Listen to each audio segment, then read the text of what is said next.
जय गुरुदेव। परम पूज्य स्वामी जी महाराज ने एक कहानी सुनाई कि एक बार एक राजा था। तो राजा से उसके दरबारियों ने कहा कि महाराज, अपने राज्य में एक महात्मा जी के पास हजारों लोग रोज आते हैं, खूब खाते पीते हैं। उनके यहाँ 24 घंटे भंडारा चलता रहता है। तो यह सुनकर राजा का सर चकरा गया कि आखिर इतना खर्चा महात्मा जी करते कहाँ से हैं। लेकिन राजा थोड़ा बुद्धिमान था। उसने साधारण आदमी का भेष बनाया और महात्मा जी के पास पहुंचा। महात्मा जी के पास पहुंचा और महात्मा जी से बोला कि महाराज, मैं आपकी सेवा करना चाहता हूं। तो महात्मा जी ठहरे अंतर्यामी, बोले कि ठीक है बच्चा, करो सेवा। और राजा को अपने पास रख लिया। दिन रात महात्मा जी राजा से सेवा लेते।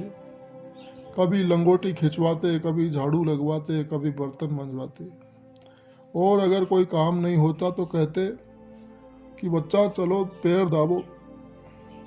राजा दिन रात सेवा में लगा रहता, लेकिन उसकी समझ में यह बात नहीं आई कि आखिर महात्मा जी के खर्चे का जरिया क्या है।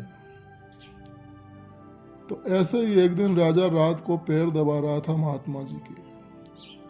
महात्मा भी बड़े ऊंचे कलाकार होते हैं। ऐसा बना करते हैं कि बाहर घाव न दिखे और भीतर चकनाचूर। तो महात्मा जी बड़े ही प्रसन्न हुए और प्रसन्न होकर बोले कि बेटा, मैं तेरी सेवा से प्रसन्न हूँ, यह ले पारस पत्थर। ऐसा कहकर उन्होंने अपनी चादर के नीचे से निकालकर एक पत्थर राजा को दे दिया। तो राजा ने मन में सोचा कि जरिया मिल गया, आज अब सब पता चल जाएगा। तो राजा अकड़ कर खड़ा हो गया और बोला कि आप जानते हैं कि मैं कौन हूँ? मैं यहाँ का राजा हूँ। बताइए ये सब कहाँ से आता है?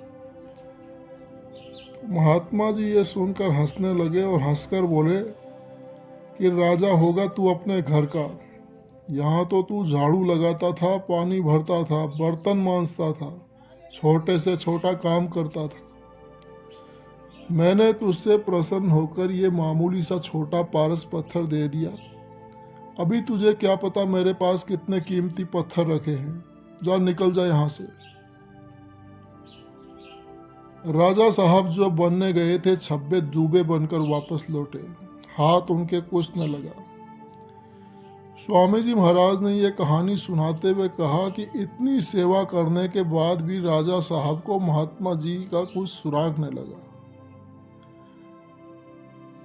तो दूर दूर रहकर केवल सुनी सुनाई बातों पर क्या किया जा सकता है। महात्माओं का सुराग पाना इतना आसान नहीं। जय गुरुदेव।